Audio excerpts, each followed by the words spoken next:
السلام علیکم ورحمۃ اللہ وبرکاتہ۔ وعلیکم السلام ورحمۃ اللہ وبرکاتہ۔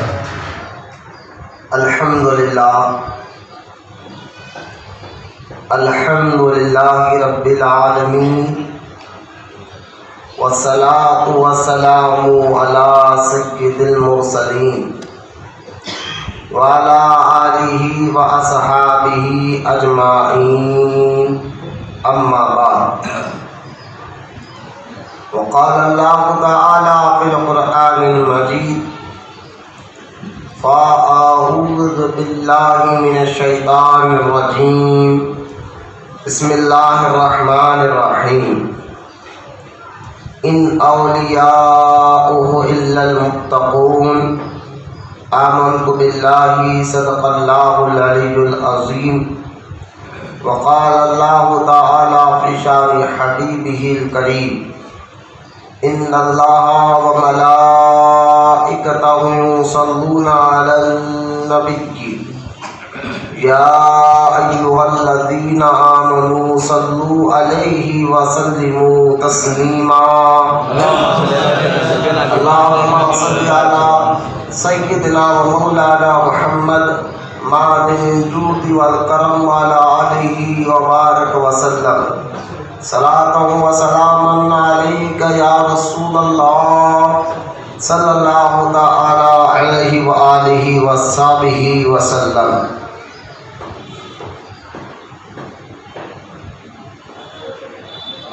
ہم نے جو لگاتار سرکار سیدنا نظام الدین محبوب الہی رحمۃ اللہ تعالی علیہ کے اس سیرت مبارکہ کے اہم واقعات اور اس سے ہم کو جو عبرت، جو سبق ملتا ہے ایک مرید کے لیے، ایک سالک کے لیے، ایک طریقت پر چلنے والے کے لیے، نسبت کو سمجھنے والے کے لیے بہت سی جو ہے یوں سمجھے کہ موتیاں اس کے اندر موجود ہیں۔ قیمتی موتی یعنی جس کو مل جائے بڑا خوش نصیب ہوتا ہے۔ تو اسی طرح نظام الدین اولیاء رحمۃ اللہ تعالی علیہ کے ان واقعات سے مرید کو بہت قیمتی باتیں، جس کی وجہ سے اس کو طریقت پہ چلنا، تصوف پہ چلنا آسان بھی ہو جاتا ہے۔ اس کے مزاج میں، اس کے اخلاق میں، اس کے کردار میں، اس کی بات چیت میں نرمی بھی آتی ہے اور اس کو سمجھ میں بھی آتا ہے کہ طریقت کس طرح سے اس راستے کو چلا جاتا ہے۔ تو انشاءاللہ آج کے اس اتوار کو بھی انشاءاللہ ہم اسی طریقے کو اپنائیں گے کہ نظام الدین محبوب الہی رحمۃ اللہ تعالی علیہ کی سیرت کے اہم واقعات پر ہم روشنی ڈالیں گے تاکہ ہمارے ایمان اور عقیدے کی اللہ حفاظت فرمائے اور ساتھ ہی ساتھ تصوف اور طریقت کو ہمیں سمجھنے کی توفیق عطا فرمائے۔ میں نے گزشتہ اتوار آپ کو بتایا تھا کہ سرکار سیدنا نظام الدین اولیاء رحمۃ اللہ تعالی علیہ جو خلافت کے ملنے کے بعد جب آپ غیاث پور، جو اب موجودہ جہاں آپ کی مزار مبارک اس کو پہلے غیاث پور کہا جاتا تھا، وہاں پر آ کے آپ تشریف فرما رہے اور کئی دن تک اس خانقاہ میں رہنے والے، کیونکہ آپ اکیلے نہیں تھے، آپ کے پیر بھائی بھی اور مریدین بھی آپ کے اس خانقاہ میں آپ کے ساتھ رہا کرتے تھے۔ اور میں نے یہ بتایا تھا کہ آپ کو کس طرح کئی دن تک بھوک کو برداشت کرنا، اور نظام الدین اولیاء رحمۃ اللہ تعالی علیہ کے بارے میں تو آتا ہے کہ آپ سال بھر روزہ رہا کرتے تھے، یعنی ممنوع دن کو چھوڑ کر۔ اور ممنوع دن جو 365 میں ایک سال بنتا ہے نا، 365 دنوں میں، تو 5 دن نکال دیجیے، جو 5 دن سال میں 5 دن ایسے ہوتے ہیں جس دن روزہ رکھنا حرام ہوتا ہے، وہ 5 دن چھوڑ دے تو 360 دن نظام الدین اولیاء رحمۃ اللہ تعالی علیہ اکثر روزہ رہا کرتے تھے۔ اور کیونکہ فاقہ، بھوک، یہ روحانیت اور طریقت پہ چلنے والوں کے لیے یہ سب چیزیں برداشت کرنا پڑتا ہے اللہ کی رضا کے لیے۔ سرکار غوث پاک رضی اللہ تعالیٰ عنہ اپنے خطبے میں ارشاد فرماتی ہے کہ تم لوگ کبھی بھی اللہ کی بارگاہ میں شکایت مت کرو۔ یہ نسبت والوں کے لیے جو یہ منزل طے کرتا ہوں ان کے لیے بہت ضروری باتیں ہیں۔ اللہ کی بارگاہ میں یعنی اللہ سے جو ہے شکایت مت کرو، اور معاذ اللہ نہ اس کے اندر کوئی عیب نکالنے کی کوشش کرو۔ تو حضرت نظام الدین اولیاء رحمۃ اللہ تعالیٰ کے بارے میں نے بچپن سے آپ کو بتایا تھا گزشتہ اتوار کہ آپ کی والدہ، آپ کی ماں تو جب کبھی کھانا نہیں ہوتا تو نظام الدین اولیاء کو کہتی تھی کہ بیٹا آج ہم اللہ کے مہمان ہیں۔ سبحان اللہ۔ نظام الدین اولیاء رحمۃ اللہ تعالیٰ علیہ فرماتے کہ پھر 3-4 دن کھانا ملتا تو میری یہ خواہش ہوتی تھی کہ پھر امی مجھ کو کب کہیں گے کہ ہم آج اللہ کے مہمان ہیں۔ تو جس دن کھانا نہیں ہوتا تھا تو اللہ کا نظام اللہ کی والدہ کہتے تھے بیٹا آج ہم اللہ کے مہمان ہیں۔ تو خیر بچپن سے بھی یہ مزاج چلتے آ رہی تھی گھر میں، جیسا مزاج کیا جاتا ہے وہ مزاج باہر بھی ہوتا ہے اندر بھی ہوتا ہے۔ نظام الدین اولیاء رحمۃ اللہ تعالیٰ علیہ کے متعلق کہ گزشتہ دور میں نے آپ کو یہ بھی بتایا تھا کہ کس طرح ایک غریب خاتون بیوہ عورت جو بڑے خلوص اور محبت کے ساتھ نظام الدین اولیاء کو لا کر کچھ آٹا وغیرہ دیا کرتی تھی، حالانکہ راجہ بار بار بادشاہ ملاقات کرنا چاہتا تھا، کچھ گاؤں دینا چاہتا تھا، دولت دینا چاہتا تھا، لیکن آپ نے اس کو کبھی بھی قبول نہیں فرمایا تھا۔ لیکن یہ غریب خاتون بیوہ عورت کی اس آٹے کو اس لیے قبول کیا جاتا تھا کہ اس کے اندر خلوص بھی تھا اور وہ محنت کر لاتی تھی۔ اور میں نے آپ کو یہ بھی بتایا پھر وہ چند دن جب وہ نظام الدین اولیاء کی بارگاہ میں آٹا پیش کرتے رہے، پہلے آٹا نہیں دینے سے پہلے تو اس کو روز اس کا کام چلتا تھا، کاروبار چلتا تھا۔ وہ جو تاگا کاٹ کر لے جا کر مارکیٹ میں بیچتی تھی تو وہ اس سے جو پیسے آتے تھے جو بھی اس سے آٹا خریدتی تھی اور گھر چلاتی تھی۔ لیکن جب اس کو عقیدت ہو گئی نظام الدین اولیاء سے اور وہاں کے آپ کے مریدوں سے، تو وہ خاتون لاکھ انکار کرنے کے باوجود بھی جب انہیں اس عورت نے دیکھا کہ خانقاہ میں رہنے والے درویش اللہ کی رضا کے لیے عبادت تو کرتے لیکن کئی دن تک ان کو کھانے کو نہیں ملتا، تو وہ محنت کر کے وہ جو پیسہ لاتی تھی آٹا اور لا کر جب خانقاہ میں دینے لگی تو میں نے آپ کو یہ بھی بتایا تھا گزشتہ اتوار ہوا یوں، دیکھیے اللہ تعالیٰ کی حکمت بولے قدرت بولے، پھر مسئلہ یہ ہو گیا کہ اس عورت کا وہ کاروبار چلنا بند ہو گیا۔ ادھر آٹا دینا شروع کی، ادھر کاروبار چلنا بند ہو گیا۔ نظام الدین اولیاء خود فرماتے ہیں کہ ہم کو آٹا دیں اور اس کا کاروبار بند ہو گیا۔ تو یہاں بھی ایک حکمت اور راز ہوتا ہے کہ بعض لوگ کہتے ہیں نا مرید بنے جب سے اور پریشان ہو گئے، درگاہ میں آئے جب سے اور پریشان ہو گئے، ہمارا کاروبار سے چل رہا تھا نہیں آنے سے پہلے یہاں جب سے اور ہم پریشان ہو گئے۔ یہ ایک امتحان ہوتا ہے ایک مرید کو، ایک سالک کو اس کو سمجھنا چاہیے۔ نظام الدین اولیاء جیسے بڑے بزرگ کے ہاتھ میں جب آٹا آتا ہے تو خیر اس کے کئی دن تک کاروبار چلنا بند ہو گیا۔ پھر وہ عورت بھی آپ کے خانقاہ میں آپ لوگوں کے ساتھ 4 دن تک بھوکا رہا کرتی تھی۔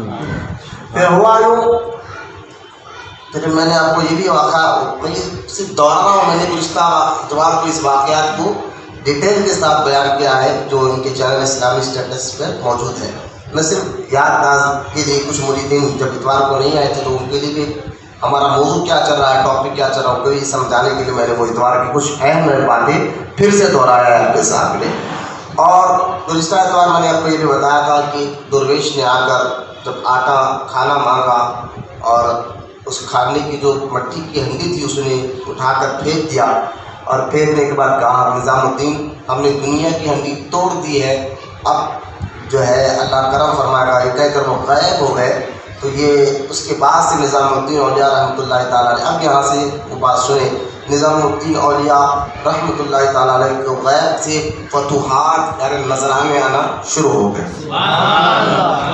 فتوحات نظرانے کو بزرگان دین نے قبول فرمایا، مانگ کے نہیں، خود لوگ اپنی مرضی سے لا کر دینے، اس کو کہتے ہیں نظرانہ، مانگ کے نہیں، خود اپنی مرضی سے لا کر جو ہے خانقاہ میں دینا اور بالکل خوش دلی کے ساتھ دینا، اخلاص کے ساتھ دینا، کیونکہ بزرگان دین کی نظر جو ہے دلوں پر بھی ہوا کرتی ہے۔ خوش دلی اور اخلاص کے ساتھ جو نذرانہ جو دیا جاتا ہے اس کو قبول کرتے تھے نظام الدین اولیاء، لیکن دیکھیے آپ کرتے ضرور تھے، پھر اس کا سارا پیسہ خانقاہ میں کھانا کھلانے میں، اور جتنا دن بھر میں پیسہ لگتا تھا وہ سارا پیسہ پھر کھانا کھلانے میں اور لگا دیتے تھے۔ پھر یہی ایک وقت ایسا آیا نظام الدین اولیاء کے خانقاہ میں کہ لوگ صبح اور شام 2 ٹائم خانقاہ سے کھانا کھلایا جاتا تھا غریبوں کو، تو صبح اور شام میں ایک ٹائم میں 3-3 ہزار آدمی کھانا کھایا کرتے تھے۔ اور نظام الدین اولیاء وہی مزاج آپ کی، یعنی اتنے فتوحات آنے لگے، اتنے نذرانے کے ایک ٹائم پر 3,000 آدمی کا کھانا بنتا تھا اس دور میں، اس سے اندازہ ہے۔ لیکن نظام الدین اولیاء تعالیٰ علیہ کے دسترخوان جب بچتا تھا خانقاہ میں ایک سے ایک لوگوں کو کھانے کو ملتا تھا، لیکن آپ کی غذا جانتے نظام الدین اولیاء کیا تھی؟ یعنی اتنے فتوحات نذرانے آنے کے باوجود بھی آپ کی غذا، آپ کا روز وہ بدلا نہیں، آپ وہی روزے سے رہا کرتے تھے۔ اور افطار جو ہے روٹی کے ساتھ نمک کے پانی کے ساتھ، نمک کا پانی ڈالتے اور روٹی بھگو کر وہ کھایا کرتے تھے۔ نظام الدین اولیاء کی غذا یہ ہوا کرتی تھی۔ یعنی اس سے ہوتا ہے کہ دنیا تو بہت آ رہی ہے لیکن اس پر توجہ دینا نہیں ہے۔ اس لیے حضرت سیدنا نظام الدین اولیاء رحمۃ اللہ تعالیٰ علیہ جو ہے، پھر ایک وقت ایسا ہے، میں نے کھانے کا بتایا کیونکہ خانقاہ سے کام ہوتا ہے، خانقاہوں میں کام ہوتا تھا۔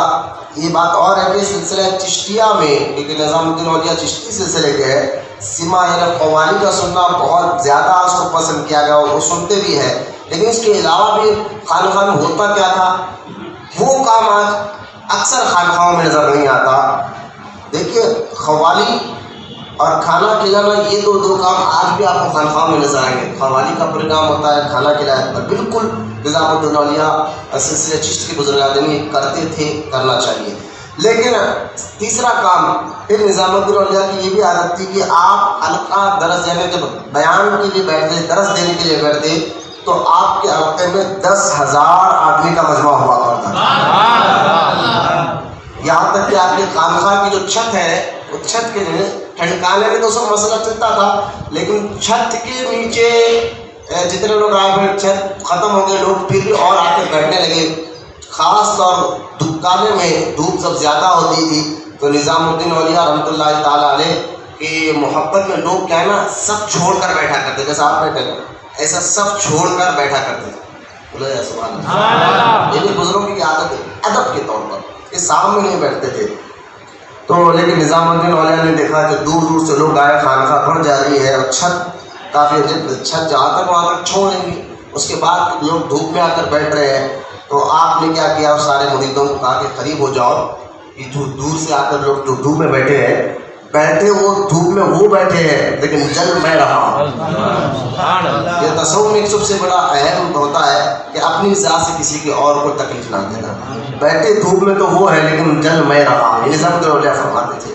تو خیر یہ مزاج، یہ شکو، دیکھیں حالات کچھ بھی ہو، ایسے خطرناک حالات جو نظام الدین اولیاء کے پہلے تھے لیکن پھر بھی اللہ کی رضا پر راضی رہے۔ تو توکل کس پہ کہتے ہیں، کیسے کس کو کہتے ہیں، اللہ کا شکر ادا کرنا کس کو کہتے ہیں، صبر کس کو کہتے ہیں، یہ ساری باتیں نظام الدین اولیاء کی سیرت میں ضرور ملیں گی آپ کو، کہ کس طرح ایک مرید کو یہ ساری چیزیں اپنی زندگی میں آپ کو پریکٹیکل لانا ہوگا۔ صبر، شکر، اللہ کی رضا پر راضی رہنا، حالات کچھ بھی ہو اللہ کی بارگاہ میں شکایتیں نہیں کرنا، چاہے موت کا مسئلہ ہو، کاروبار کا مسئلہ ہو، زندگی کا مسئلہ ہو، بیماری کا مسئلہ ہو، سارے کچھ بھی حالات ہو، لیکن ایک مرید جو اس راہ پر چلتا ہے اس کو تو یہ سارے چیزیں آئیں گے، لیکن ہر حالات میں اللہ کی رضا پر راضی رہنا ہے۔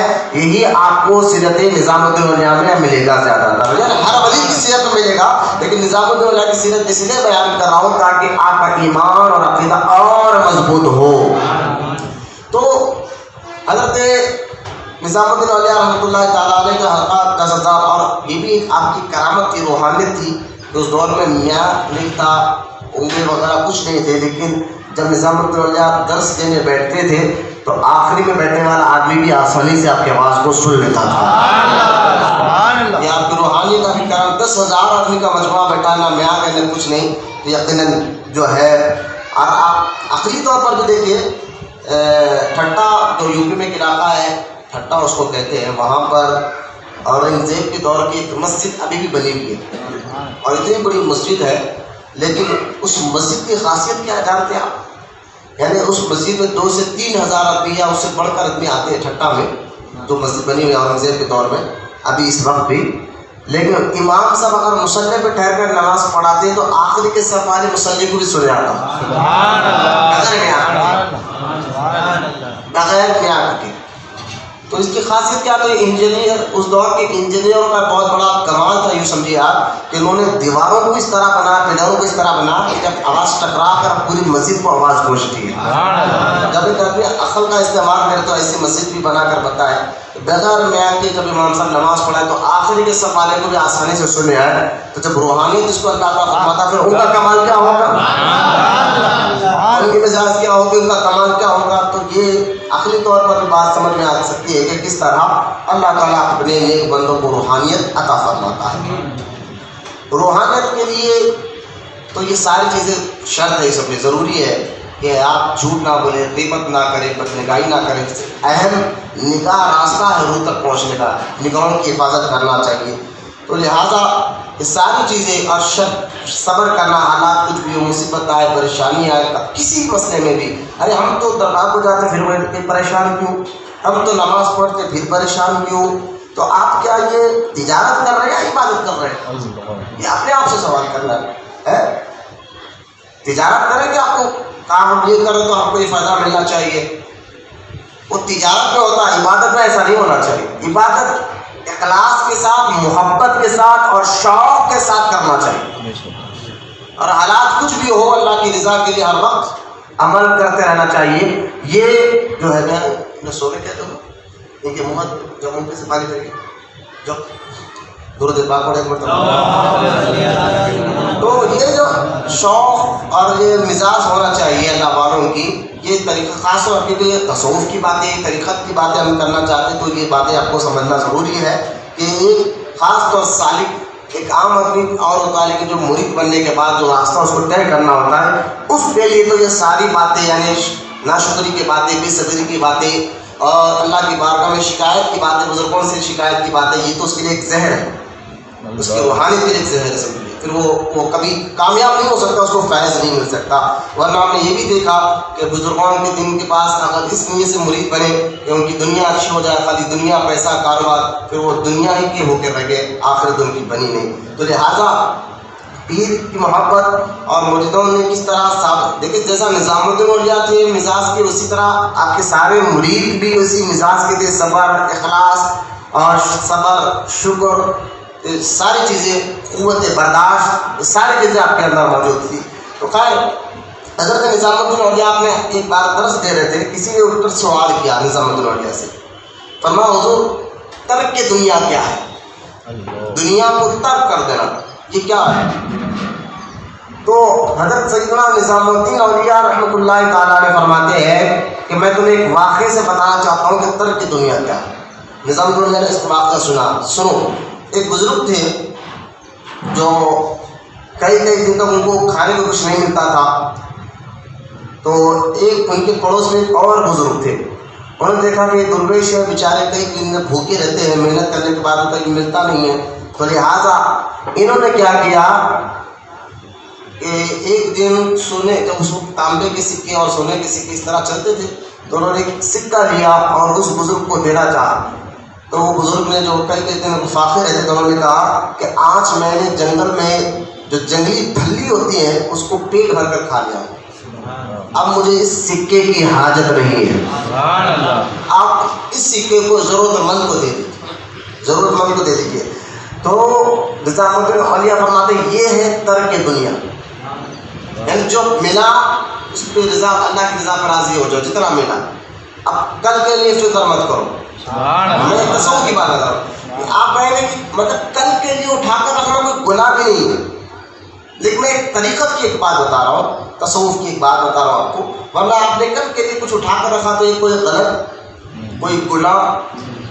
دنیا سے نفرت دلانے کا مقصد کیا؟ مطلب یہ ہے کہ نبی کریم صلی اللہ تعالیٰ علیہ وسلم کی حدیث مبارکہ کیوں دنیا سے اللہ والے چیرتے تھے؟ کیوں دنیا؟ پہلے آپ دنیا میں اس کو آپ سمجھ جائے، پھر یہ واقعات آپ کو سمجھ میں آ جائے گا اس کی چننے کی وجہ کیا ہے اور دنیا کیا ہے نا؟ تو چننے کی وجہ یہ تھی کہ حضور صلی اللہ تعالیٰ علیہ وسلم نے فرمایا کہ اللہ تعالیٰ دنیا سے مکھی کے پر کے برابر بھی محبت نہیں کرتا. یہ حدیث پاک ہے، سرکار نے فرمایا اللہ دنیا سے، اور جو اللہ والے ہوتے ہیں وہ اللہ کی رضا پر راضی ہوتے ہیں، جو چیز اللہ کو پسند ہو وہ انہیں کو پسند ہوتی ہے. دیکھیں دنیا کے بارے میں سرکار کہہ رہا ہے اللہ کو دنیا سے مکھی کے پر کے برابر بھی محبت نہیں ہے. اگر اللہ کو دنیا سے مکھی کے پر کے برابر بھی محبت ہوتی تو پھر اللہ تعالیٰ کسی کافر کو دنیا میں پانی بھی پینے نہیں دیتا. تو لہذا کیونکہ اللہ والے اللہ کی رضا میں راضی ہوتے ہیں، جو چیز اللہ کو پسند ہے وہ اللہ والوں کو پسند ہوتی ہے، تو جو چیز اللہ کو ناپسند ہے وہ اللہ والوں کو کیسے پسند ہوتی ہے؟ یہ ایک وجہ ہے کہ دنیا سے نفرت کرنا، دنیا دار سے نفرت کرنا، ایک تو یہ. اور دوسرا وجہ یہ ہے کہ دنیا ہے کیا، اس کا مطلب یہ نہیں ہے کہ آپ خود نظام الدین وغیرہ فرماتے ہیں کہ ترک دنیا کا ایک مطلب یہ بھی آپ نے واقعہ سنا ہے کہ آپ جو جتنا مجھے کل کے لیے نہیں سوچنا، اللہ کی رضا پر راضی رہنا.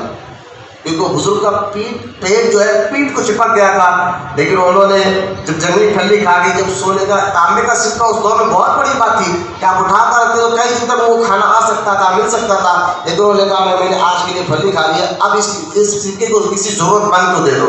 یعنی دنیا سے کوئی لگاؤ نہیں ہے. اسی طرح آپ دیکھیں ایک بزرگ جو ہے ایک جنگل میں بیٹھے تھے اور وہ بڑے بزرگ تھے، ان کے آنکھ پہ جسم میں کپڑا بھی نہیں ہوتا تھا، تو اور پیر میں جو ہے جوتا وغیرہ نہیں تھا. تو ایک سیٹھ صاحب کو بڑی عقیدت تھی ان سے، انہوں نے سیٹھ صاحب نے ایک بار کہا حضور میں آپ کے لیے کم سے کم جوتا لا کر دے دیتا ہوں. تو انہوں نے کہا کہ جب تم جوتا لاؤ گے تو خالی جوتا یا پھٹے پرانے کپڑوں پہ پہن کے کیسے رہوں گا میں جوتا جب پہنوں گا تو اس کے اوپر کپڑے بھی ہونا چاہیے، پھٹے پرانے کپڑے جب کہ کپڑے ہے نہیں بالکل، ایسے حالت میں جوتا کیسے پہنوں گا؟ تو اب کیونکہ وہ عقیدت تھے سیٹ، آپ بزرگ بھی کا سمجھانے کا انداز دیکھیں، تو انہوں نے کہا کہ ایک کام کریں میں آپ کو ایک جوڑا بھی لا کر دیتا ہوں، ایک اچھا جوڑا، کیونکہ صحت مند ہوگا، اللہ تعالیٰ نے مجھے دولت دی ہے، ایک جوڑا بھی میں آپ کو لا کر دیا. تو بزرگ نے فرمایا جب جوتا دے گا جوڑا دے گا تو ایسے جوتا ایسا عالیشان جوڑا پہن کر پیدل چلنا کیا کرو؟ کہا ٹھیک ہے حضور میں آپ کے لیے سواری کا ایک گھوڑے کا بھی انتظام کر دوں گا، اللہ نے مجھے دولت دی میں ایک گھوڑا بھی دے دوں گا. ٹھیک ہے اگر میں ایک گھوڑے پہ بیٹھوں گا تو اس میں کھانے پینے کا انتظام کون کرے گا؟ کہا حضور اس کے لیے میں ایک نوکر رکھ دوں گا، وہ چاول اور جو گھاس وغیرہ کھلانے کا کر لے گا. تو ٹھیک ہے جب مجھے جوتا ہوگا، کپڑے ہوں گے، گھوڑا ہوگا، نوکر بھی ہوگا، اس کے بعد پلا بھی ہوگا، تو ایسے چار مارنے والے کوئی کہنا ہونا کہا حضور میں آپ کے لیے نکاح بھی کر دوں گا، ایک لڑکی سے لا کر نکاح بھی کر دوں گا. چلو اس کے بعد کیا ہوگا؟ وہ بزرگ اس کے بعد کیا ہوگا؟ اولاد ہوگی. اگر ٹھیک ہے سب ہو جائے گا، اس کے بعد جو ہے پھر کیا ہوگا؟ اگر جب میں مر جاؤں گا یا میرے گھر میں کوئی مر جائے گا پھر کیا ہوگا؟ پھر حضور وہ تو آپ جانے، پھر آپ کے گھر والے جانے، آپ کو رونا پڑے گا، آپ کے گھر والوں کو رونا پڑے گا. کہا دیکھیے ایک جوتے کی وجہ سے تینوں چیزیں میں کیوں برداشت کروں؟ بچے تیرے دنیا کا جوتا ہی مجھے نہیں چاہیے. یعنی ایک جوتا کے ذریعے اس کو کتنی دور تک سمجھا محبت کا، مجھے دنیا تو دنیا سے مطلب کیا؟ اس کا مطلب یہ نہیں ہے کہ آپ جنگل میں جا کر اللہ اللہ کرتے بیٹھ جائے، اسلام اس کی اجازت نہیں دیتا. کیوں کہ آپ بتاتے ہیں نظام الدین میں اپنے خول سے میں آپ کو بتاتا ہوں، ایک تو یہ اللہ والوں کا ایک خاص لوگوں کا کام ہے کہ لیکن ہم نسبت کیونکہ طریقت پہ چل رہے ہیں تو ہمیں اس چیزوں کو ذرا غور کرنا چاہیے کہ دنیا سے نفرت تو یہ تو آپ پہ لازم ہے، لیکن کس دنیا سے نفرت کرنا چاہیے؟ تو آپ نے حلال روٹی کما رہے ہیں ماں باپ کو پالنے کے لیے، بیوی بچوں کو پالنے کے لیے، تو یہ حلال روٹی کمانے کے لیے آپ جو محنت کر رہے ہیں حلال ذریعے سے، تو یہ محنت کرنا دنیا ہی عبادت ہے. سبحان اللہ، اللہ کی عبادت، بولنا اللہ کی عبادت. جس کے حلال کے لیے محنت کرنا بھی اللہ کی عبادت ہے. آپ سمجھ رہے صرف نماز عبادت ہے نا، حلال روٹی کمانا بھی اللہ کی عبادت ہے. تو یہ دنیا، یہ چیزیں دنیا میں نہیں آتی، یہ دنیا کی چیزیں نہیں آتے. اب غور کریں پھر ہے کیا بزرگان دین نے جو آگے چل کر سمجھایا تو نظام الدین اولیاء رحمۃ اللہ تعالیٰ علیہ فرماتے ہیں، یہ واقعہ سنانے کے بعد فرماتے ہیں کہ دیکھو تمہارے پاس دولت بھی ہو، سب کچھ ہو، لیکن دل تمہارا اللہ کی طرف لگا ہو، سمجھے؟ دل تمہارا اللہ ہی کی طرف لگا ہوا ہو، اس میں اٹک نہ جائے، تمہارا دل دولت میں اٹک نہ جائے، اللہ کی طرف ہی رضا ہو، تو یہ دنیا داری نہیں ہے۔ تو یہ مطلب نظام الدین نے یہ بتانا چاہتے تم دنیا میں رہو لیکن دنیا کو اپنے اندر آنے نہ دو، دنیا میں رہو لیکن دنیا کو اپنے اندر آنے نہ دو۔ دنیا میں اس طرح رہو جیسا ایک مسافر رہتا ہے، مسافر ہمیشہ تھوڑی رہنا ہے، اس کو منزل کی تیاری کرنی پڑتی ہے۔ تو بزرگان دین فرماتے ہیں دنیا میں ایک مسافر کی طرح ہو، تمہاری منزل آخرت ہے، وہاں کی تیاری کرتے رہو، تمہاری منزل آخرت ہے۔ تو دنیا میں تم ایک مسافر کو جو ضروری سامان لے کر چلنا پڑتا ہے سفر کے موقع پر، وہ ضروریات کو تم لے کر چلو، تو تمہارے جو بیوی بچوں کا ضروری جو قرض ہے اس کو نکالو، لیکن جو ہے اللہ کی رضا کے تحت نکالو، اللہ اس رسول جو قانون بنا اس کے تحت زندگی گزارنا، یہ دنیا نہیں، یہ بھی عبادت ہے، اور اللہ کی رضا پر راضی رہنا بھی عبادت ہے۔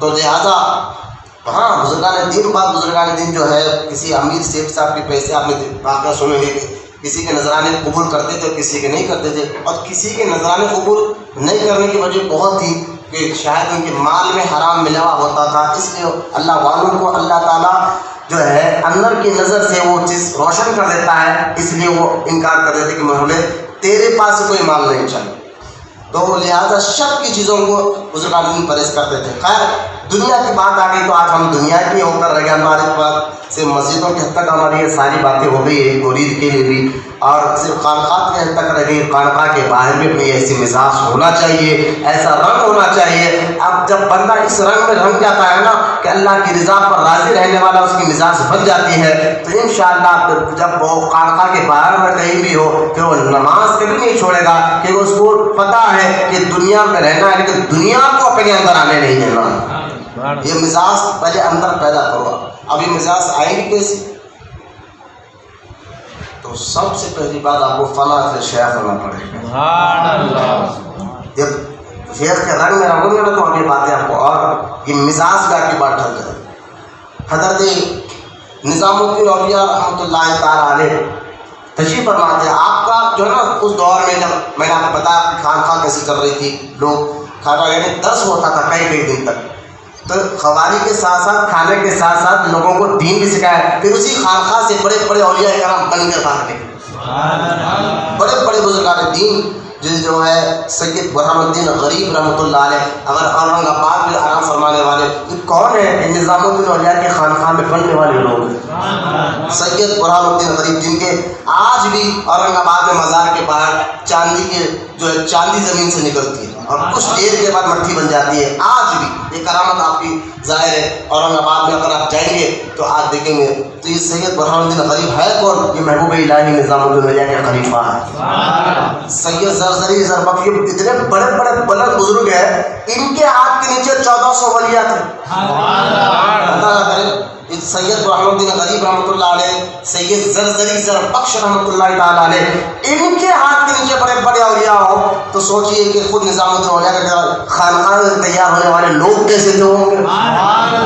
خود دیکھیں نظام الدین اولیاء رحمۃ اللہ تعالیٰ علیہ کے پاس اگر کوئی مرید بننے آتا، جیسا کہ نظام الدین اولیاء کے پاس مرید بننے آگے سرکار سیدنا سلطان نصیر الدین روشن چراغ دہلوی رضی اللہ تعالیٰ عنہ۔ کون سلطان نصیر الدین؟ جو خواجہ بندہ نواز کے پیر و مرشد ہے، سلطان نصیر الدین روشن چراغ دہلوی رضی اللہ تعالیٰ عنہ جب نظام الدین اولیاء سے مرید بننے آئے، آپ کے بارے میں آتا ہے کہ سلطان نصیر الدین روشن چراغ دہلوی رضی اللہ تعالیٰ عنہ کے بارے میں آتا ہے کہ آپ مرید بننے سے ہی پہلے آپ کئی سال جنگل میں بیٹھ کر اللہ کی عبادت رہتے گزار دیے تھے، کئی سال ایسے کہ 12 سال یا 10 سال ایسا آپ نے مجاہدہ کیا تھا کہ لوگوں سے کٹ کر جنگل میں بیٹھ کر اللہ کی عبادت کرتے تھے۔ اور سید نصیر الدین روشن چراغ دہلوی رضی اللہ عنہ مرید بننے سے پہلے جن کا مجاہدہ ایسا ہو، بندہ جو ہے علم حاصل کرنے کے بعد جنگل کیوں جاتے ہیں؟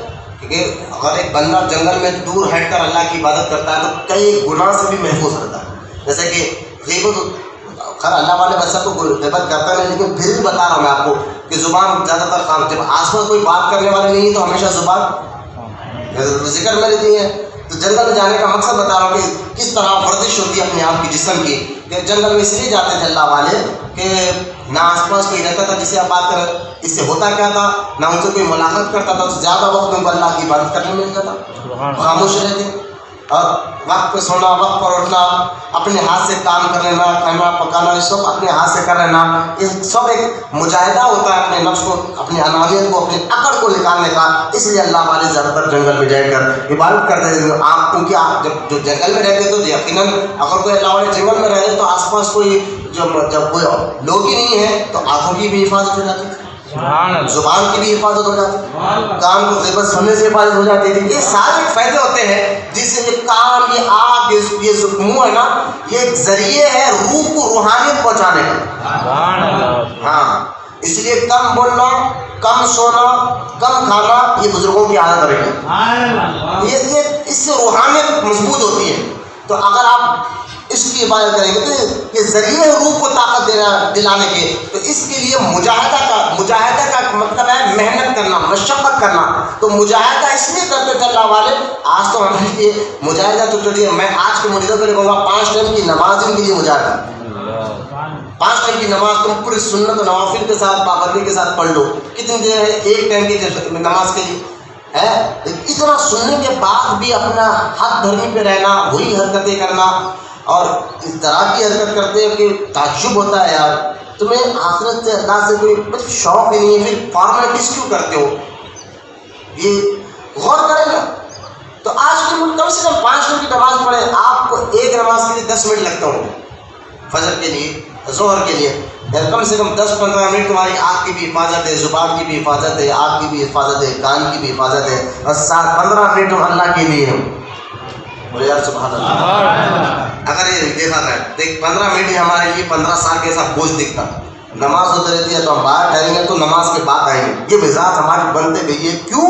یہ اپنے آپ سے آپ پوچھے کہ اللہ والے اتنا مجاہدہ تو ہمیں کرنا ہے. کم سے کم 5 ٹائم کی نماز ہی ہمارے لیے بہت بڑا مجاہدہ. شوق پیدا کر, شوق ختم ہو گیا. طلب, ایک بندے کو پیاس کی طلب ہوتی ہے تبھی تو پانی پیتا ہے. اب طلب ہی ختم ہو گئی نماز کی تو اس کو نماز میں کیا دل لگے گا. تو اب یہ فارمیلٹیز کہ نسبت بچانے کی مرید بن کے سب دیکھ لیتے ہیں. یہ سارے شیطانی اور جو ہے نفسانی وسوسے اللہ ہم سب کی اس سے حفاظت فرمائے. تو مجاہدہ اس لیے. تو اب سوچے سلطان نصیر الدین روشن چراغ دہلوی رضی اللہ تعالیٰ عنہ 12 سال یا 13 سال تک جنگل میں مجاہدہ کرنے کے بعد مرید بننے کے لیے گئے تھے. کس سے؟ نظام الدین اولیاء سے. تو نظام الدین اولیاء کی مزاج کیا تھی؟ کوئی بھی آپ سے مرید بننے آتا نا تو پہلے آپ کیا کرتے تھے, خانقاہ میں ایک پلر بتا دیتے. پلیروں سے جو بنے ایک پلر بتا دے, کہا اس پلر کے پاس تم پہلے بیٹھو, اس کے بعد مرید کا پرانام دیکھا جائے گا. کیوں بٹھا دیتے؟ اور اس پلر کے پاس ہم کو جگہ بتائے تھے کہ یہاں بیٹھنا بس وہیں بیٹھنا. تو لہٰذا بٹھاتے اس لیے تھے نظام الدین اولیاء, پھر کئی دن تک اس پر نظر رکھتے تھے. اس کو غصہ آتا ہے یا نہیں آتا, یہ فرض یا سنتوں کی پابندی کیسے کرتا, تہجد پڑھتا یا نہیں پڑھتا, اشراق, اوابین, چاش کی پابندی کرتا نہیں کرتا, بات چیت کیسے کرتا ہے, اخلاص کیسے, اس کے کتنے مزاج میں کتنی کی چیزیں ہیں. اب سوچیں کہ سلطان نصیر الدین روشن چراغ دہلوی رضی اللہ تعالیٰ عنہ کہ جیسے بزرگ جو ہے جو 12 سال جنگل میں گزار کے آنے کے بعد بھی نظام الدین اولیاء نے کہا کہ پلیر کے پاس بیٹھے رہو, پہلے ہم دیکھیں گے تمہاری مزاج کیسی ہے. آج تو بہت آسانی سے مرید بنا دیا جا رہا ہے, لیکن وہ کہا ایسا کہ کئی دن تک دیکھا جاتا کہ اخلاق کیسے ہے, بات چیت کیسے ہے. ایک دن جو ہے نا حجرے مبارک میں بیٹھے رہے نظام الدین اولیاء, ایک درویش آ گیا, آتا چیخنے لگا, میں کو کپڑا, وہ درویش رہ رہا تھا تو اس کا کسی نے خانقاہ سے جو ہے چھپا چوری کر لیا اس کے پہننے کا, اور وہ چیخنے لگا. رات کا وقت چیخنے لگا, خانقاہ میں ایسے لوگ آتے ہیں کیا ہمارا چھپا چوری کرے, پہلے ہوتا ہے ایسے آدمی ہوتا ہے. چیخنے لگا تو سلطان نصیر الدین چراغ دہلوی ہاتھ جوڑ کے کہنے لگے, شیخ بیٹھے حجرے میں عبادت کرتے, اللہ کے واسطے آواز خاموش کر. بیٹھ گیا, خاموش بیٹھ گیا, آواز نہ کر. وہ کرنے لگے, وہ اب سب کو گننے لگا, خانقاہ میں جتنے ہیں سب کو گننے لگا, خود نصیر الدین چراغ دہلوی کو تک باتیں کرنے لگا. تو آپ کیا کریں, دیکھیے آپ کو فکر کیا تھی نا کہ شیخ بیٹھے ہیں یار اور یہ آوازیں بہت بلند بلند کر رہا ہے خانقاہ پہ. آپ نے کہا کہ ابھی سننے والا نہیں, آپ گئے دوڑتے ہوئے, میں آپ آپ کا جبہ لا کر یہ پہن لیا اور خاموش ہو. بولے نا سبحان اللہ. اب پیر تو پیر ہوتا ہے, روشن ضمیر ہوتا ہے, روحانی سے پتہ چلا تو آپ نے دیکھا کہ ہاں اب یہ میرے مرید کے پاس برداشت کرنے کی مزاج بھی آ گئی, صبر کس کو کہتے ہیں یہ بھی آ گیا, اخلاص اس کے اتنے اچھے کے سامنے آ رہا, ان کی آواز سے بات کرا تو یہ بھی صبر کر رہا. اب یہ مرید بننے کے لائق ہے, بلا کر مرید بھی بنایا اور خلافت بھی. تو خیر پہلے یہ ہوتا تھا کہ مجاہدہ کراتے تھے خانقاہوں میں بٹھا کر بھی. اب ہے نا, اب میں تو کہتا ہوں سارے مریدوں کے لیے آج کے دور کے حساب سے کہ آپ لوگ مجاہدہ کرنا چاہتے ہو, کرنا بھی چاہیے. مرید بن گیا, میں مریدوں کے لیے کہہ رہا ہوں, تو میں کہتا ہوں کہ پابندی کے ساتھ 5 ٹائم کی نماز جماعت سے پورے سنت نوافل کے ساتھ پڑھنے کی ہاتھ اٹھا کر نیت کر پڑھیں گے نا انشاءاللہ. یہ آپ کا مجاہدہ ہے, سمجھ یہ آپ مجاہدہ کریں گے انشاءاللہ مریدوں, اور پابندی کے ساتھ 5 ٹائم کی نماز. اگر آپ نماز نہیں چھوڑیں گے, میں آپ کو یہ نہیں ہاتھ چھوڑ میں یہ نہیں کہہ رہا ہوں کہ آپ شراب بھی پڑھیں, چاش بھی پڑھیں, عوابین بھی پڑھیں, میں آپ کو یہ نہیں کہہ رہا ہوں, میں کہہ رہا ہوں سنت اور فرض نوافل کی پابندی کر لیں جماعت کے ساتھ. سنی سے عقیدہ امام کے پیچھے نماز پڑھنے کی 5 ٹائم کوشش کریں تو انشاءاللہ فیض سرکار سیدنا برہان الدین بادشاہ کا اس طرح سینے میں اترے گا. پھر روحانیت مضبوط نہیں ہوئی تو پھر جب کہنا انشاءاللہ. آپ کم سے کم اس کی پابندی ضرور کریے, آپ کے لیے ایک مجاہدہ ہے. ورنہ نظام الدین اولیاء کی تو مزاج تھی کہ خانقاہ میں بٹھا کر اپنی نظر سے دیکھتے تھے کہ اس کی مزاج کیسی ہے.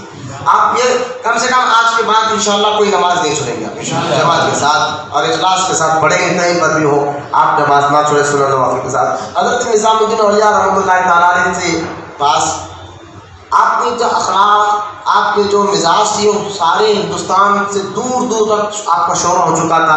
کیونکہ اللہ جب کسی کے سے محبت کرتا ہے پھر اس کی محبت کو اللہ تعالیٰ لوگوں کے دلوں میں بٹھا دیتا ہے. دور دور سے لوگ آپ سے ملاقات کے لیے آتے تھے, نظام الدین اولیاء سے ملاقات کے لیے آتے تھے. کہ ایک شخص جو ہے 3 دن کا سفر کر کر خانقاہ پہنچا نظام الدین اولیاء سے ملنے کے لیے, اور جب خانقاہ پہنچا تو اس وقت نظام الدین اولیاء حدیث کا درس دے رہے تھے. اور خانقاہ میں آ کر جو ہے اس کی حالات تھکی ہوئی تھی, چہرے سے دکھ رہا تھا. ایک سفر سے اگر کوئی بندہ آتا ہے تو چہرہ خود بتاتا ہے کہ بندہ تھک کر آیا حالات, اور پھر ساتھ ہی ساتھ جو بندے کے دل میں غم ہو, پریشانی ہو, تو چہرہ اس کو بھی بتا ہے. ایک عام آدمی کو چھا لیتا ہے کیا بات ہے کہ چہرے پہ آپ کو ٹینشن نظر آ رہا ہے, آپ کے چہرے پہ ایک دم اداسی نظر آ رہی ہے. تو وہ مسافر بھی تھا, چہرے پہ اداسی بھی تھی. پھر نظام الدین اولیاء ہم تو عقل والے سمجھ سکتے ہیں, لیکن نظام الدین اولیاء تو روحانیت والے تھے, آسانی سے سمجھ گئے کہ بندہ کس لیے آیا. تو آپ نے حدیث کا درس ختم ہونے کے بعد اس مسافر کو بلایا اور بلا کر کہا کہ کیا بات ہے, آپ کس لیے آئے؟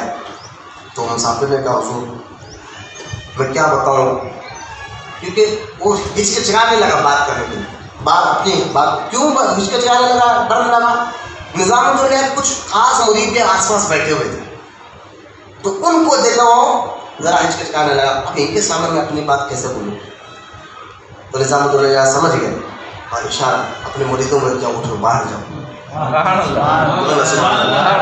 سمجھ گئے نا, یہ ہوتا ہے آپ کے لوگ پیر صحاقہ کے بعد ایسا نہ سمجھ, کچھ باتیں ہوتی ہیں بھجانا پڑتا ہے. میں نے کہا نا اگر اس وقت کے واقعات کو دیکھیں تو آج کے دور میں ہمیں ایک مضبوطی ملتی ہے کہ ایسا ہوتا تھا خانقاہ. ٹھیک ہے, نظام الدین اولیاء اپنے خاص مریدوں کو کہا کہ باہر جاؤ. وہ چلے گئے باہر, بولے اب بولو. تو وہ کہنے لگے حضور, وہ جو مسافر ہے نا وہ کہنے لگا حضور میں ایک صحیح ہے. تو سبحان اللہ, بولو نا سبحان اللہ. اور میں صرف اسی لیے آیا ہوں کہ میں نے اپنے محلے میں اپنا نام سنا, لوگ کہتے ہیں کہ یار دیکھنے کو تو علاؤدین خلجی ہندوستان کا بادشاہ ہے, دیکھنے میں تو علاؤدین خلجی ہندوستان کا بادشاہ ہے, لیکن حقیقت میں بادشاہی اللہ نے نظام الدین اولیاء پر عطا فرمایا. جو سواری جس نیت کے ساتھ جاتا ہے اس کی جو جھولی بھر جاتی ہے. نظام وہ تو شہنشاہ ہے, شہنشاہ. تو یہ آس پاس دور دور کے, جب سوچے وہ 3 دن کا سفر کر کر آیا تھا وہ شخص, تو دور دور تک یہ بات پھیلی تھی کہ نظام الدین اولیاء حقیقت میں شہنشاہ ہے. بزرگان جن کو شہنشاہ کہنا تو یہ بزرگوں کی نسبت رہی ہے. تو دیکھیں آپ شہنشاہ ہیں, تو آپ نے فرمایا کہ سید صاحب آپ کسی نے عاجزی دیکھی بزرگوں میں, یہ بہت اہم پوائنٹ ہوتا ہے. اپنے آپ کوئی آپ کی تعریف کر دے تو اپنے آپ کو جھانکنے والے بنو اندر, کہ اس کے انہیں آپ کی تعریف کر رہا, ارے بھائی میں آپ کی وجہ سے نماز پڑھ, میں آپ کی وجہ سے چہرے پہ داڑھی آ گئے, تو اپنے آپ کو دیکھو, اندر سے نفس بول رہا ہاں تو ایسا کرا, تو سمجھو اکڑ ہے. اور اپنے آپ کو یہ کہنا خوف خدا لاتے ہوئے عاجزی کرتے ہیں نہیں اللہ نے مجھے ایسی توفیق عطا فرمائی ورنہ میں کیا کر سکتا تھا. یہ مزاج دینا. تو نظام الدین کہنے لگے کسی نے غلط کہا ہے آپ سے کہ میں شہنشاہ. اب درویش لوگ ہیں ہمارے پاس شہنشاہی کہاں ہے؟ یہ ہوتا تھا جس کے پاس سب کچھ ہو کر بھی یہ لفظ بولتے تھے. اسی لیے کہا نا کوئی سمندر پی کے بھی خاموش ہوتا ہے کوئی خطرہ پی کر بیٹھ جاتا ہے. تو ہم شہنشاہ لوگ کہاں ہیں سید صاحب لیکن آئے ہو اس فقیر کے دربار میں بتائیے معاملہ کیا ہے. تو کہنے لگے وہ سید صاحب تو حضور بات یہ ہے کہ ساری زندگی میں نے کسی کے سامنے ہاتھ نہیں پھیلا. جو میرا قناعت کی زندگی گزارا ہوں صبر کرتے گزارا ہوں محنت کی اپنے بیوی بچوں کو پالا ہوں کسی کے سامنے ہاتھ نہیں پھیلا. لیکن آج ہوا کہ میرے 3 بیٹیاں ہیں اور تینیں بھی جوان ہو چکے ہیں. اب کسی کے یہاں رشتہ لاتا ہوں تو کوئی پیسہ زیادہ مانگتا ہے. دیکھو اس دور میں جہیز کا مسئلہ تھا کہ کوئی کہتا ہے کہ ہمیں اتنا پیسہ دو کوئی کہتا ہے کہ ہمیں کھانے میں اچھی چیز بنا کر دو اچھا کھانا دو. تو ہم میری اتنی طاقت ہے کہ میں روز کمایا تو کھاؤں لا کر دیتا ہوں وہی سے ہمارا گھر چلتا ہے اسی سے جو ہے ہمارا جو ہے گھر چلتا ہے. کئی وقت تو ایسا اگر کام نہیں ملا تو میں بھی بھوکا ہوتا ہوں میرے بھی بچے بھی بھوکے ہوتے ہیں بھوک میں برداشت کر لیتے ہیں. لیکن اب بچے جب جوان ہو گئے ہیں تینوں کے تینوں بچے اگر جوان ہو گئے ہیں تو اب کھانے کے لیے میں کیسا کروں کہاں سے اتنا پیسہ لاؤں گے ان کے لیے شادی میں جو ہے اچھا سا اچھا کھانا بنا کر دوں یہ تو میں کر نہیں سکتا. اور دوسرا جو ہے اچھا جہیز دے نہیں سکتا. لیکن آپ کے بارے میں سنا ہے کہ آپ شہنشاہ ہیں جو دنیا ہندوستان کے شہنشاہ کے پاس جاؤ تو بات پوری نہیں ہوتی لیکن آپ کے دربار سے وہ بات پوری ہو جاتی ہے. اسی لیے میں اب آپ کے پاس آیا ہوں. تو نظام الدین اولیاء رحمۃ اللہ تعالیٰ علیہ فوری اپنی خانقاہ کے خادم جن کا نام اقبال تھا ان کو بلایا تھا اقبال آج کہ سارے دین کے جتنے نذرانے آئے روز میں نے آپ کو بتایا کہ روز کتنے فتوحات کتنے نذرانے آتے تھے نظام الدین اولیاء کو. تو وہ سارا نذرانے جمع ہو کر رات میں پھر آپ میں نے یہ بھی بتایا کہ نظام الدین اولیاء تو نذرانے سے کچھ کھاتے نہیں تو سارا کھانا اور اسی نذرانے کو قبول کرتے تھے نظام الدین اولیاء جس نذرانے میں خلوص اور اخلاص ہوتا. ورنہ ایسے نذرانے بھی لوگ لے کر آتے تھے کہ اللہ فقیر لوگ ہیں درویشی کو ضرورت ہے اس لیے سے بندہ لایا تھا 2 تھیلی اشرفیہ سونے کی سکے بھر کر نظام الدین اولیاء نے کہا ہمیں تمہارا پیسہ نہیں چاہیے لے جاؤ. اس نے کہا حضور دنیا کے لوگ دن بھر میں لاتے ہیں فلاں آدمی لاتا ہے فلاں آدمی لاتا ہے سب کے نذرانے کو آپ قبول کرتے ہیں میرے نذرانے کو آپ کیوں قبول نہیں کر رہے. کہا نہیں مجھے نہیں چاہیے. تو اس نے بہت ضد کرنے لگا. تو نظام الدین نے کہا کہ ٹھیک ہے تھیلی کو 1 سکہ لیا لوگ میں نے قبول کر لیا پھر اس کو ڈال کر کہا کہ تمہارے کو دے دیا جاؤ. تو وہ کہنے لگا کہ حضرت میرے پاس تو بہت رکھا ہوا ہے میں تو آپ کے لیے لایا تھا. نظام الدین نے فرمایا میں اسی لیے تو تیرا نہیں لے رہا تھا کہ تو لایا ضرور دینے کے لیے لیکن تیرے دل میں تیری نیت میں خلوص نہیں تھا. تو اس نیت سے لایا تھا کہ یہ درویش لوگ ہیں ان کو ضرورت پڑتا ہے خلوص ضروری ہے نا بزرگوں کی طرف. جب بھی منت کرو بارگاہ میں حاضر ہو تو دل کو صاف رکھ کر پیر کے پاس آؤ تو دل کو صاف رکھ کر کہا یہ نہیں چاہیے. اور رہا ہمارے پاس کیا ہے نظام الدین نے فرمایا کہ دیکھ بازو دیکھ وہ بازو دیکھا تو اس نے دیکھا کہ سونے اور چاندی کے ایک سمندر اس کے بازو سے بہ رہا یعنی کرامت دکھا دی کہ زمین نہیں ہے بلکہ سونے چاندی کا سمندر تجھے نظر آ رہا. کہا ہم جب چاہے اس میں سے لیتے ہیں اور غریبوں میں بانٹ دیتے ہیں. اس لیے نظام الدین جب بھی دادا پیر کی زیارت کے لیے کرتے تو دلی سے جب اپنے خانقاہ سے لے کر قطب مینار جہاں پر خواجہ قطب الدین بختیار کاکی کی مزار ہے تو آپ جو ہے نا ایک بیٹھ میں بیٹھتے اور لوگوں پہ آپ کا مرید سونے چاندی کے سکے بانٹتا کہا پیسے لو پردہ کرو اردو میں پردہ کرو کہ محبوب الہی جا رہے ہیں. خیر یہ مزاج تھے لیکن آپ کو میں نے بتایا کہ آپ کی غذا کیا تھی نظام الدین نے کہ مہمان کے لیے ایک سے غذا تھی. تو اخبار کو بلا کر کہا کہ جا کر سارا دن کا جتنا غلہ جمع وہ لوگ جتنے نذرانے لا کر دیے وہ سارا نذرانہ اس سے لا کر دو. وہ گئے اقبال صاحب جا کر واپس آ کے میرے حضور معافی چاہتا ہوں کہ جتنا سارا دن بھر کا آج آیا تھا نا میں نے اس کا سودا منگا لیا ہے اب خانقاہ میں کچھ نہیں ملا. تو اب اس شکل اتر گئی سید صاحب کی. تو نظام الدین نے فرمایا سید صاحب ڈریے مت آج ہمارے مہمان بن جائیے کل صبح سے شام تک جتنے فتوحات آئیں گے نذرانے آئیں گے وہ سب آپ کی نظر کر دیں. اب خوشی آپ کھانا کھائیں خانقاہ میں آرام کرنے لگے. رات ہو گئی گزر گئی صبح فجر کے بعد پھر آپ نماز فجر کے ادا کرنے کے بعد سید صاحب بیٹھے صبح سے شام ہو گئی. صبح سے یہ عجیب اتفاق سمجھے یہ اللہ تعالیٰ کی حکمت سمجھے. روزانہ تو ہزاروں کی تعداد میں نذرانے آتے تھے اس دن کچھ بھی نہیں اس دن کچھ نہیں آیا. سارا دن ایک آدمی نے بھی کچھ کسی چیز کو لا کر نظارہ نہ کر، نظام میں دیکھتے رہتے کوئی علاقے کا امیر صاحب، کیونکہ منگاتے نہیں تھے خود سے، اللہ غیب سے دلوں میں ڈالتا تھا، وہی لوگ لا کر دیتے تھے، ورنہ بھوکے رہتے تھے۔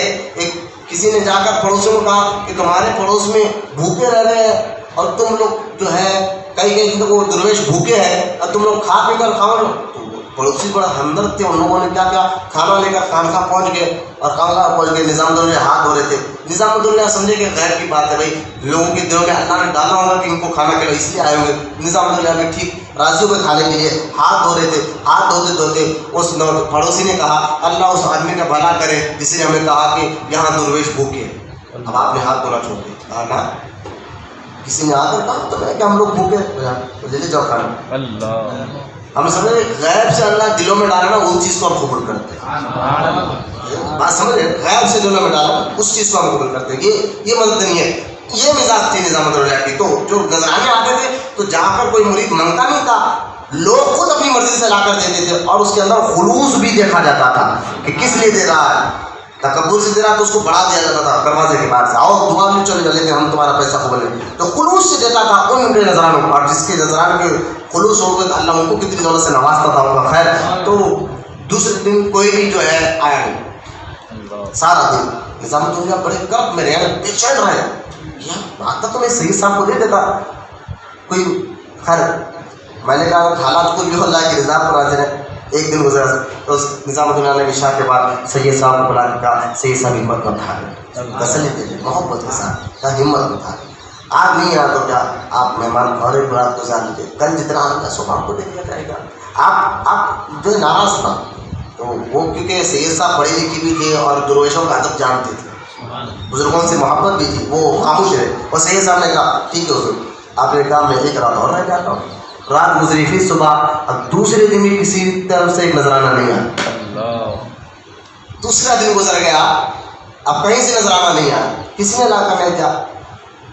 ارے کبھی ایسے خانقاہ میں کبھی ایسا نہیں ہوا، روزانہ دن رات فتوحات آتے تھے جب سے وہ بزرگ مہندی پھوڑ کر گیا تھا۔ لیکن یہ دوسرا دن سید صاحب پھر سید صاحب تو وہ نظام دینا بڑے بےچین ہو گئے، کہنے لگے سید صاحب آپ ہمت نہ کریں، آپ ناراض کریں۔ اب ان کی دل جو کہا سید صاحب کے لیے بستر نرم رکھا جائے، ان کو فرش پڑھنا سنایا جائے تاکہ سید صاحب کا دل ناراض نہ ہو۔ سردی کا موسم ہے تو پلنگ پر سلاؤ، نرم بستر پر سلاؤ۔ سید صاحب ایک اور رات رہتے، ٹھیک ہے نا، 3 دن مہمان گزارنا سنت ہے، آپ 2 دن تو گزار لیجیے، ایک اور رات گزار لیجیے، کل کے دن اللہ مالک ضرور بھیجے گا۔ اب تیسرے دن پھر صبح ہوئی، شام ہو گئی، پھر کچھ نہیں آیا۔ اب 3 دن گزر گئے، کچھ نہیں آیا۔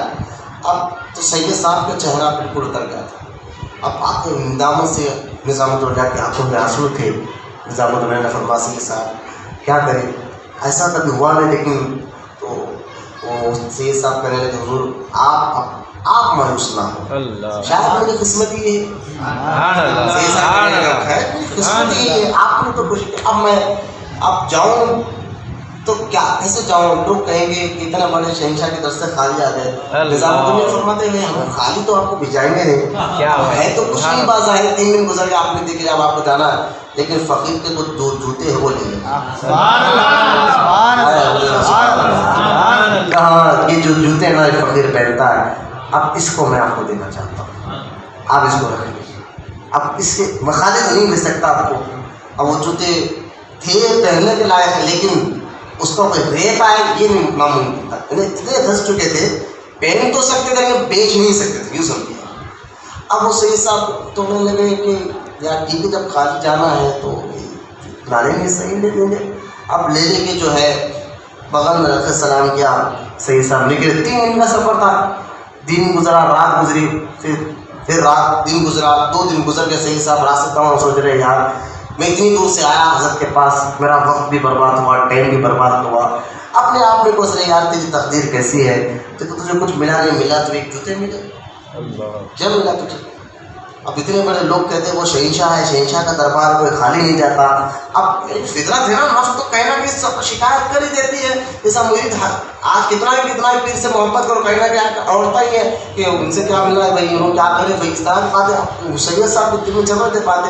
2 دن گزر گیا، اب وہاں جو ہے بنگال سے جو ہے سلطان علاؤالدین خلجی کچھ جنگ کے لیے گیا تھا، وہاں سے وہ واپس آ رہا تھا تو امیر خسرو ساتھ تھے، کیونکہ امیر خسرو رحمۃ اللہ تعالیٰ علیہ جو ہے آپ کے وزیر بھی تھے نا تو بادشاہ کے، تو امیر خسرو نے جب وہ جنگ فتح ہوئی بادشاہ کو، تو امیر خسرو نے کچھ ایسا قصیدہ لکھا تھا سلطان کی شان میں، تو وہ خوشی میں سلطان نے تو جنگ جیتی تو خوشی، دوسرا امیر خسرو نے جو قصیدہ خوشی، اس خوشی میں انہوں نے 5 لاکھ سکے امیر خسرو کو انعام میں دیے تھے۔ سبحان اللہ، کتنے؟ 5 لاکھ سکے وہ انعام میں دیے تھے۔ اب امیر خسرو وہ انعام لیے سونے گھوڑے پر لادے، یہ قافلہ آ رہا ہے، اسی راستے سے سید صاحب جا رہے ہیں۔ ابھی سید صاحب کو 1 دن کا راستہ اور طے کرنا ہے، سید صاحب کو 1 دن کا راستہ اور طے کرنا ہے، تو رات میں سہرا جس کو مسافر خانہ آج کے دور میں لاڈ یا ہوٹل کہتے ہیں، پہلے دور میں دور دور سرائے بنائے جاتے تھے، وہاں پر مسافر رہتے تھے، رات گزار کرتے، صبح چلے جاتے تھے۔ مسافر خانے نظام الدین اولیاء نے اپنے راستے تمام خانقاہ تک بہت مسافر خانے بھی بنائے تھے، سبحان اللہ، ہر جگہ کھانے کا انتظام ہوتا تھا، جہاں جس راستے سے لوگ آتے تھے نا نظام الدین خانقاہ میں، تو مسافر خانے ایسے بنائے تھے کہ اگر کوئی مسافر آ رہا ہے تو خانقاہ میں رہے بھی تو اس کو کھانے کو بھی ملے، اس کو پینے کو بھی ملے، سب فری۔ یہ نظام الدین کی مزاج تھی، جو خانقاہ تک آتا تھا وہ بھوکا، راستے تمام بھی آتا تو بھوکا نہیں آتا تھا۔ یہ اللہ خیر کرے، کیا بزرگوں کی مزاج تھی۔ تو حضرت نظام الدین اولیاء رحمۃ اللہ علیہ کے پاس سے سید صاحب 2 دن گزر گئے۔ اب وہاں سے امیر خسرو آ رہے ہیں اپنے ساتھ، سپاہی بھی ساتھ ہیں، رات کا وقت ہے کہ امیر خسرو کی مزاج میں بے چینی، رات کا وقت ہے، اور بے چینی کو دیکھ کے فارسی میں یا ہندی میں آپ ایک لفظ بول رہے ہیں، اور لفظ میں بتاتا ہوں کیا ہے اردو میں، وہ فارسی میں آپ بہت راہ بھر تڑپتے رہے، لفظ کیا تھا؟ مجھے میرے شیخ کی خوشبو آ رہی ہے، مجھے میرے شیخ کی خوشبو آ رہی ہے۔ کہا نظام الدین امیر خسرو کو سپاہی نے، یہاں سے 3 دن کا راستہ ہے، 1 رات گزرنا، 2 دن گزرنا، تب جا کر تمہارا جو ہے شیخ کی خانقاہ آئے گی۔ تمہیں کیا ہو گیا ہے؟ یہ تمہارا عشق ہے نا، تم جو عشق کا، اور یقیناً امیر خسرو سے نظام الدین سے بڑا عشق تھا، اور نظام الدین تو اکثر فرماتے تھے فارسی میں اشعار، نظام الدین نے فرمایا اگر کوئی کہے نا کہ امیر خسرو کو نظام تم امیر خسرو کی پیشانی چھوڑ دو ورنہ تمہاری پیشانی کو کاٹ دیا جائے گا، تو نظام الدین فرماتے ہیں میں تب بھی میں اپنی پیشانی کٹا دوں گا لیکن خسرو کی پیشانی نہیں چھوڑوں گا۔ اس لیے یہ بھی آپ میں مشہور روایت ہے کہ آپ نے فرمایا اللہ پوچھے گا نا نظام میرے لیے کیا رہا ہے تو میں خسرو کو پیش کر دوں گا۔ یہ آپ کا بڑا مشہور جو ہے مصرع بھی ہے۔ تو عشق بھی دیکھے نا اس مرید کے پاس کیسا تھا۔ ابھی 1 رات کی دوری پر شیخ کے نالن رکھے، یہ یہاں سے تڑپ رہے، رات بھر سوئے نہیں کہ شیخ کی خوشبو آ رہی، یہ طلب سچی ہو تو پھر مقام بھی ایسا کہ شیخ کی خوشبو آ رہی۔ رات گزر گئی، صبح جب صبح کے ٹائم بالکل ایک صحرا کے قریب پہنچے تو امیر خسرو اسی اندر سے آ رہی، وہ صحیح سما سو رہے تھے صبح کے، یہاں سے آ رہی ہے۔ آپ وہاں صحرا کے مالک کے پاس گئے، کہا جتنے مہمان میں ان کو دیکھنا چاہتا ہوں، اس کو دیکھے تو ایک سید صاحب سو رہے، بولے کہ اس کے پاس سے آ رہی، اس کے پاس سے خوشبو آ رہی۔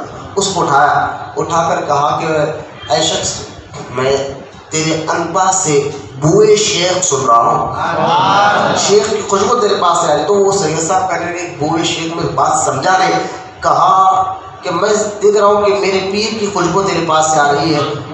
تو کہا آپ کے پیر کون ہے؟ کہا نظام الدین اولیاء۔ تو سید صاحب نے کہا میں انہیں کی خانقاہ سے آ رہا ہوں، انہیں کی خانقاہ سے آ رہا ہوں، بڑی مشکل سے گیا تو لوگ تو بڑی بڑی باتیں کہی تھی ان کے بارے میں کہ وہ ایسے ہے ایسے ایسے، لیکن ملا کچھ نہیں، 3 دن رہا ہوں لیکن وہاں سے نالین لے کر نالین دے دیے۔ اب سمجھ گئے امیر خسرو کہ ان کے پاس میرے پیر کی خوشبو یہ ہے۔ کہا سید صاحب وہ نالین بتائے، میں کہا یہ کہ میری تھیلی میں رکھتے ہوئے وہ ایک ہی چیز ہے، تو کہا اس کو آپ بیچو گے، اس کو بیچو گے؟ اب وہ سید صاحب چہرہ دیکھنے لگے، یار کوئی تو دیوانہ ہو جو یہ جوتے جو گھس گئے ہیں پہننے کے قابل تو بیچنے کے قابل تو اس کی بولی نہ ہو، لیکن عشق کی نظر سے دیکھو بات سمجھ میں آتی ہے. دیوانے کو سارا جہاں دیکھتا ہے، دیوانہ خدا جانے کہاں دیکھتا ہے. یہ عشق پیدا ہونا تو یہ روحانیت کہاں سے آتی ہے پتہ ہے. کہا یہ بیچو گے، چہرہ تکنے لگے، آپ سچ میں خریدو گے؟ کہا اس کی قیمت کیا ہے؟ اور صحیح صاحب آپ کتنا دے سکتے ہیں؟ اللہ سبحان اللہ. تو امیر و خسرو نے کہا ابھی تو میرے 5 لاکھ سکے میرے، اگر اور ہے ہاتھ جوڑ گئے، اور ہونا تو گھر چلیے میں جتنی دولت ساری دے دوں. سبحان اللہ. اور وہ صحیح سب کھڑے ہو کر کہنے لگے کہ امیر سارا دے دو گے، سارا دے دو گے؟ کہانی 5 لاکھ سکے کم پڑ رہے ہیں، آپ ابھی دلی چلیے میں میرے پاس اور جتنی دولت سب دے دو گا. لیکن وہ مجھے نالے دے دیجیے، وہ نالے مجھے دے دیجیے. تو کہنے امیر دیکھو بے بات سے مکرنا رہے، اللہ مجھے تو 1000 سکوں کی ضرورت ہے. سبحان اللہ. صحیح سا کرے مجھے تو صرف 1000 سکوں، اب تم 5 لاکھ دو گے؟ کہا بات سے کیوں کرو گا، اب چلیے باہر مسافر خانے کے 5 لاکھ سکے تو یہیں رکھے ہوئے، سبحان اللہ. یہ لے لیجیے اور نالے دے دیجیے. اور 5 لاکھ سکے وہ حیران ہو گئے سید صاحب کہ وہ نالائق کو لیا اور 5 لاکھ سکے. تو انہوں نے کہا سید صاحب نے امیر جب میں واپس اپنے گھر جاؤں گا تو لوگ کہیں گے تو جاتے وقت تو فقیر تھا، بالکل نادام تھا، تیرے پاس دولت نہیں تھی، تو کہاں سے یہ دولت لایا؟ شاید کسی سے ڈاکہ لا کر لایا، چوری کر کے لایا. محلے کے لوگ طرح طرح کی باتیں کریں گے، تو اتنا غریب آدمی تیرے سے کیا آئے کہاں سے؟ تو ایک کام کریے امیر آپ کچھ لکھ کر دے دیجیے کہ امیر و خسرو لکھ کر دے دیے کہ ہاں یہ میں نے دیے، اور لکھ کر بھی دیا کہا میں 2 سپاہیوں کو بھیجتا بھی ہوں تاکہ راستے تمام کوئی تمہیں نقصان نہ پہنچے. اتنی دولت ایک آدمی اکیلا لے کر جائے تو ڈاکو ہو سکتے، چور ہو سکتے. سپاہیوں سے کہا کہ کوئی گھر تک چھوڑ کر گیا. اب نالین لے لیے، وہاں سید صاحب کو بھیجا دیا. روایت میں آتا ہے کہ آپ نے امیر و خسرو نے نالین کو اپنے سر کی پگڑی میں نکالا اور بن دیا. دونوں نالین کو نظام پگڑی نکالا بن لیا اور بن کا اوپر بن گیا اور بن کا اس طرح ہاتھ پکڑ لیا اور اسی طرح پیر کی بارگاہ میں پہنچے. اور سب حیران ہے، خانقاہ میں بیٹھے ہیں امیر کو ہوا کیا ہے؟ ہاتھ بظاہر دکھ رہا تو کچھ نہیں سر میں، کوئی وزن چیز اگر ہوتی تو کوئی بندہ ہاتھ اٹھا کر اس طرح سے پکڑ رہا ہے تو بات سمجھ میں آتی ہے، لیکن یہاں تو بظاہر دکھ تو کچھ نہیں رہا. اب پھر بھی امیر ہاتھ اٹھائے ایسا لا رہے ہیں جیسا بالکل سر جھکائے ادب کے ساتھ محبت کے ساتھ کوئی وزن چیز پکڑ کر پیر کی بارگاہ میں آ رہے ہو. نظام الدولہ نے دیکھ کر کہا، دیکھتے ہی فرمایا امیر کتنے میں سودا کیا؟ کہا کتنے میں سودا کیا؟ کہا حضور کچھ نہیں، اپنے میں سے 5 لاکھ سکے تھے، اگر وہ جان بھی دیتا تو دے دیتا، دولت بھی مانگتا تو ساری دے دیتا. نظام الدولہ نے فرمایا امیر پھر بھی تم نے کم میں ہمارا اس نالین کا سودا کیا ہے، کم پیسوں میں کیا ہے.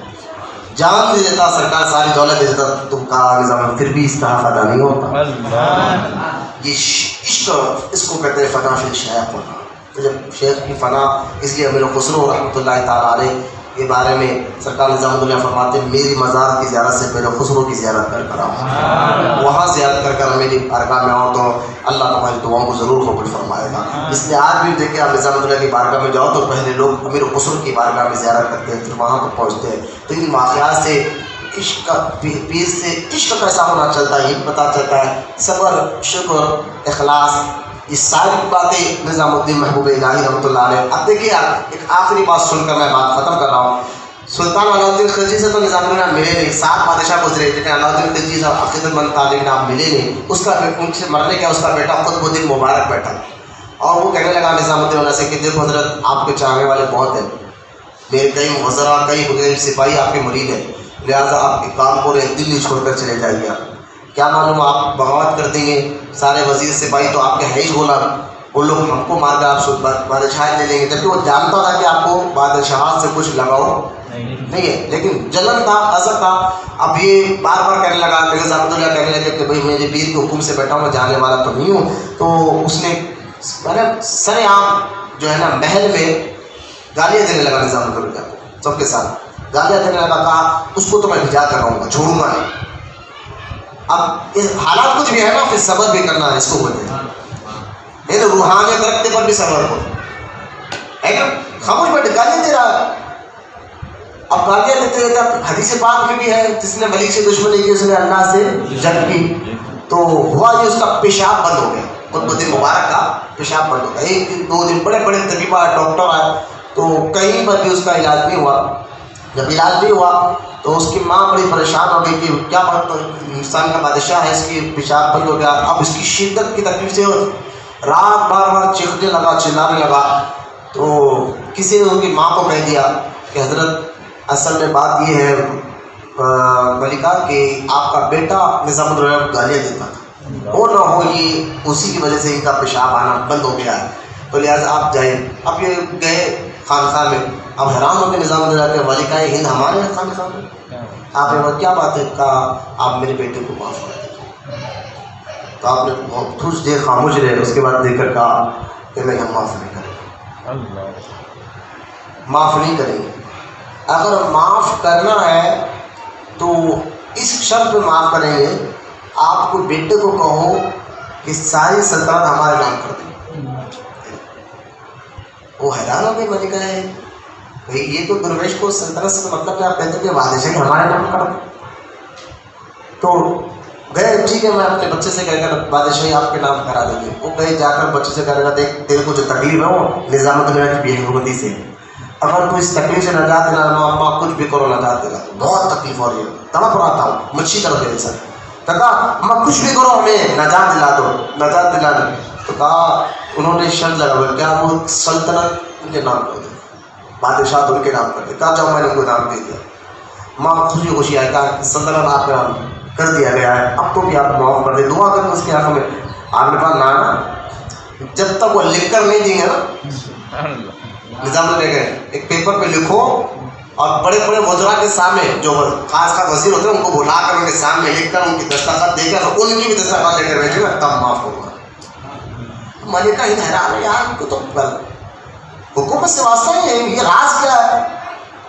گئی جا کر اس نے کہا کہ اس طرح نظام الدولہ کہہ رہے ہیں. تو کہا ٹھیک ہے ہم پیپر لاؤ, سارے وزیروں کو بلا, پیپر اس نے لکھ دیا. اب تکلیف اس کی بہت زیادہ تھی, حد سے زیادہ. اب پیٹ پھٹ جاتا, ایسا حالت اس کے ہو گیا تھا, تو مرتا کیا نہیں کرتا. اس نے لکھ دیا اور لکھ کر جو ہے سارے وزراء سے بھی دستخط دی, کہا نظام الدولہ کے نام پر میں نے ساری حکومت کر دی, آج کے بعد ہندوستان کے بادشاہ نظام الدولہ. اب وہ پہنچے خانقاہ میں, کہا یہ لکھی نظام الدولہ نے پڑھ کر کہا کہ یہ پیپر لو, تمہارے بیٹوں کو اس پہ پیشاب کرنا ہے. بولو جب اس کو پیشاب کر رہے, ہماری نظر میں یہ ہے دنیا کی حقیقت, یہ ہے ہماری نظر میں بادشاہ. کہا جاؤ جا کے کہو تمہارے بیٹوں کو اس پہ پیشاب کر دے, اللہ سے دے دے گا. بولے حضرت حکومت نہیں چاہیے, تو یہی تو کہہ رہے تھے کہ ہماری نظر میں تمہاری حکومت ہے کیا. اب وہ پیپر پہ جب اس نے پیشاب کیا تبھی اس کی بیماری ختم ہوئی. ہاں اس کی بیماری تبھی ختم ہوئی. اب وہ ختم ہونے کے بعد کیونکہ بدبختی اگر کسی قسمت میں لکھ گئی, کرامت دے کر بھی وہ سدھرا نہیں, پھر بھی انہوں نے کہا چیخا مار کر ہنستا تھا, ہنس کے بولتا تھا میں تو چال چلا, میں کب دینا تھا کال. ماں بولی توبہ کر لے, بتا دیا انہوں نے کہ تیری حکومت ان کی نظر نہیں ہے. تو پھر بھی تو میں کب دینا تھا, میں ایسا کر سکتا تھا, میں ویسا کر سکتا تھا. بعد میں جا کر بولو آپ چاند دکھتے کی جو ہے ہم آپ کو سلام کرنے والا نظام الدین نہیں آئے, تو پھر دیکھو. اب آپ نے کہا کہ ٹھیک ہے ابھی سدھرنا نہیں, تو آپ نے جب جملہ فرمایا تھا کہ ہمیں اب رات کا وقت نظام الدولہ نے کہا اور پہ لومڑی شیر سے کب سے لڑنے لگ گیا, شیر سے کب سے لڑنے لگ گیا. اتنا کہا صبح دیکھا دیکھنے والوں نے کہ قطب الدین مبارک کو اسی کی بدیل میں قتل کر دیا. تو خیر یہ بادشاہ بزرگوں سے دشمنی کا نتیجہ, اور دنیا کی کیا اہمیت ہے یہ بھی آپ کو اس واقعے سے بتایا. اللہ تمام کو خاص طور مریدوں کو بزرگوں کی سیرت کے ساتھ ساتھ اپنے دین سے صرف محبت کا مجاہدہ تو ہم مولا کر نہیں سکتے, ہم اتنے کمزور جسم لیے ہیں مولا. بڑے بڑے بزرگان تو سالوں سال کچھ کھاتے نہیں تھے, پیتے نہیں تھے, جنگلوں میں بیٹھ کر تیری عبادت کرتے تھے, لیکن ہمارے پاس اتنی طاقت نہیں ہے, ہماری ایسی مزاج نہیں ہے.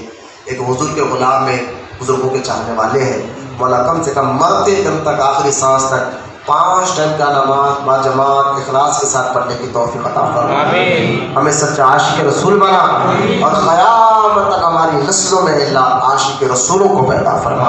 اب سب کی دعاؤں کو سرکار مدینہ صلی اللہ علیہ وسلم کے صدقے میں اور سرکار غوث پاک رضی اللہ تعالیٰ عنہ کے صدقے توفیق میں ہم سب کی دعاؤں کو قبول اور مقبول فرما. وما علینا الا البلاغ والحمد للہ رب العالمین.